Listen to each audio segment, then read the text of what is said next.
The purpose of this podcast is to give people a sense for what it feels like to run a hedge fund. One thing that I have actually never really spoken about is how to raise money. I want to talk about this today. Here's the key.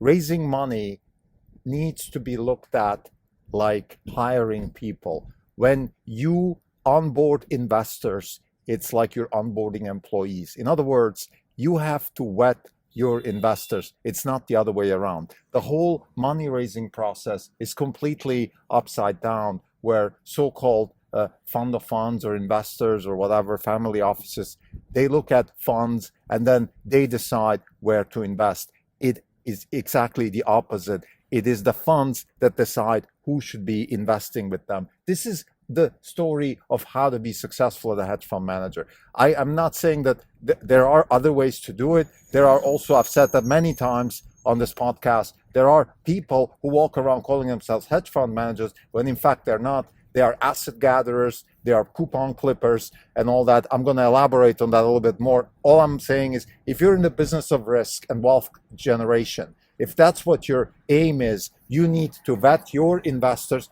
the same way you vet the companies you're investing in and the same way you're vetting your employees. This is Not Even Wrong podcast. It's December 8th, 2021. This is Krim Dalko.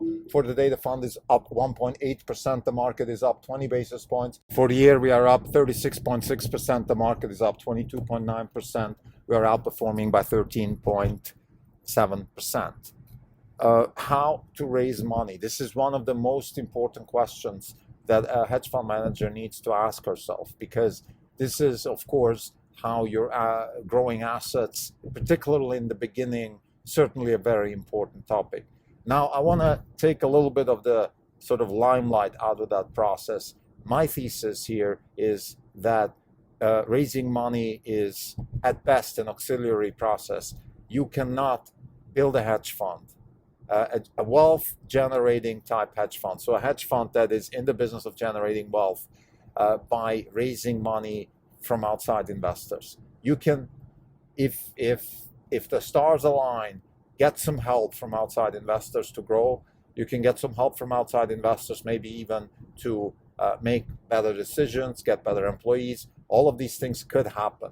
But the idea that you can go to so-called institutional investors and raise money from them and then succeed in the business of risk, it doesn't work. The reason it doesn't work is because the investors out there that call themselves investors, fund of funds, people that invest in funds, family offices, all that stuff, they're way too institutionalized. Their metrics are wrong.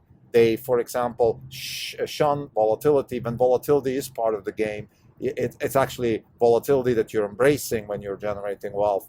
So there's going to be a lot of conflicts, and my guess is that you will have a very, very difficult time because the drawdowns will come if you're running the fund along the lines of Orange Capital Partners, which is if your mission is to generate wealth by investing in fundamentally new concepts and engineering practices with large impact. So if you have, let's say, disruption as the underlying force that is part of the wealth generation, if you have some sort of principle stack that resembles ours, where Peter Thiel's 0 to 1 is part of the principle stack, where the innovation stack by Jim McKelvey is part of the innovation stack. If you're abiding to the philosophy of David Deutsch in the beginning of Infinity, where with explanatory knowledge anything is possible, which is allowed by the laws of physics, and therefore pretty much any problem can be solved, assuming we can get the explanatory knowledge. If you believe in A+ players, like in my episode yesterday, and that problems are solvable with A+ solutions, if all those things are within the context of your investment process, you will have success, or the likelihood of your success is very high, but you will have drawdowns, because no matter what, if you're an A+ player, you will make mistakes, you will fail sometimes, you will have drawdowns, you will have delays in your products and services, and all that stuff will happen, and the markets will punish you for that, and you will have problems. So therefore, my thesis here is that you cannot go out and raise money from funds.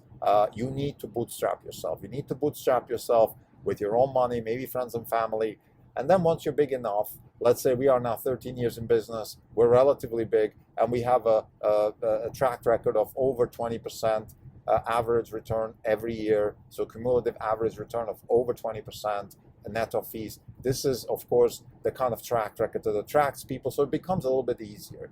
And I want to now talk about the most important thesis when it comes to raising money, as far as I'm concerned, which is I think you need to flip the table. Instead of investors vetting you, you need to be vetting them. And I have a good rule of thumb. For example, for us, there's a few questions that I would like to ask my investors before I even engage in any other conversation. One is, what are your views on the interpretation of quantum physics and the multiverse theory? Or in other words, how do you feel about that? Do you have any ideas about that? Another question I would ask is, how do you see accounting evolve in the context of blockchain technology? Do you think that's something important? What are your thoughts? Those, to me, because those are incredibly important developments that I think will have a big impact in the next a few decades, and our kids, the generation after them, will be very much impacted by those developments. And I would like to hear what their views are on this. Of course, there's no right and wrong answer. There is, for example, when it comes to the multiverse, it's one of the interpretations of quantum mechanics. It's one of the ways to explain what is happening, what we're seeing when we do like double slit experiments. And you can agree, disagree. What I'm more interested is your thoughts. First and foremost, if you're a person that even knows what that means, you're already interesting to me. That means you're a person that has some sort of relationship to science. And not that you need to be a scientist to invest in our fund, but I believe that if you're ready to invest in hedge funds and you have a little bit of a let's call it a relationship with science, you will be better suited for the kinds of things that we do at Orange Capital Partners.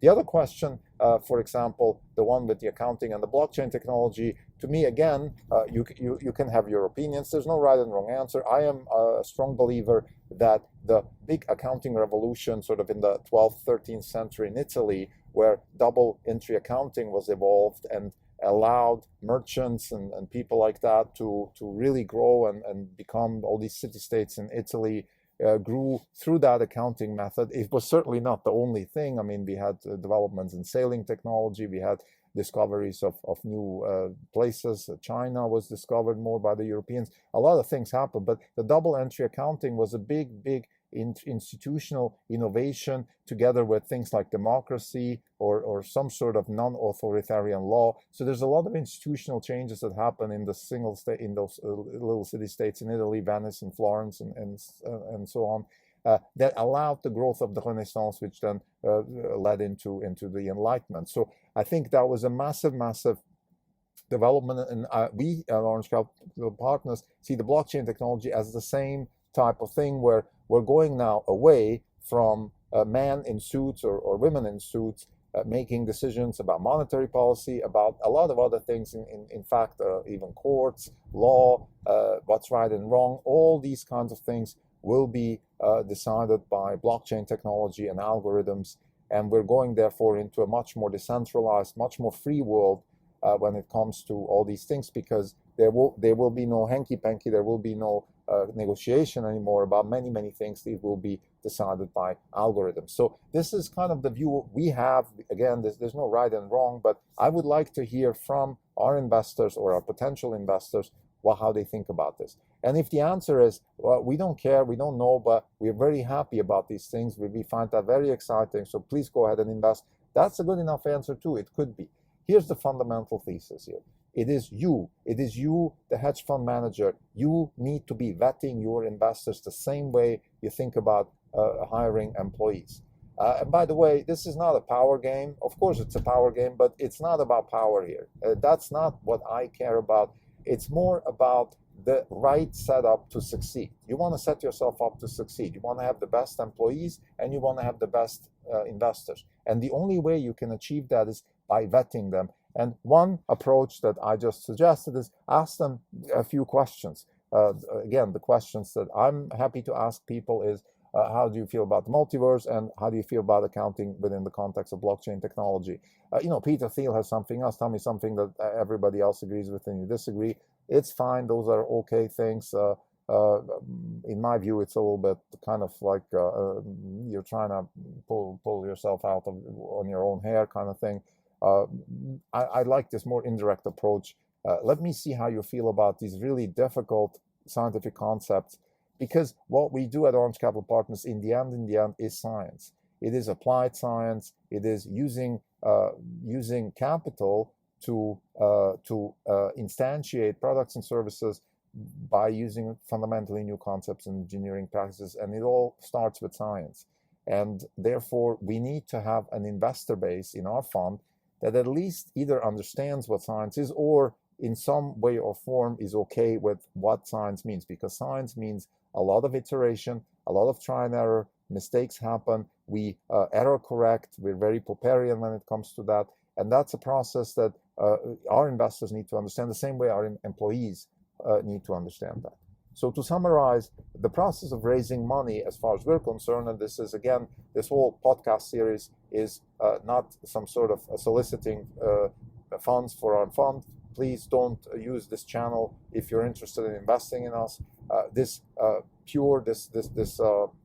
series, the purpose of the podcast series is to give people a sense of what it feels like to run a hedge fund. And part of that, of course, is also let's talk a little bit about money raising. And the way we think about money raising is the money needs to be raised the same way that employees are hired. You need to hire your investors. You need to give them the right setup so they can be a good addition to your fund, because everything else, in our view and our own experience, shows that it will cause conflict. It will be detrimental to your growth. You will have, if you have the wrong investors in your fund, you will, for one way or the other, get into trouble, and that's not a good thing. So if you vet your investors before they even invest, then you are setting the stage for what matters to you. You are setting the stage for yourself and your fund and your investors to set the direction. And this, in our view, is a lot more important than having capital. Capital is ephemeral. It comes, it goes. We've seen it. I can guarantee you at Orange Capital Partners, we've had, a lot of situations where we got capital and then they went away and they came back. So capital is ephemeral, but a good relationship with an investor that fits your fund is a lot more sustainable. And this is something that you can only find by vetting your investors. Thank you.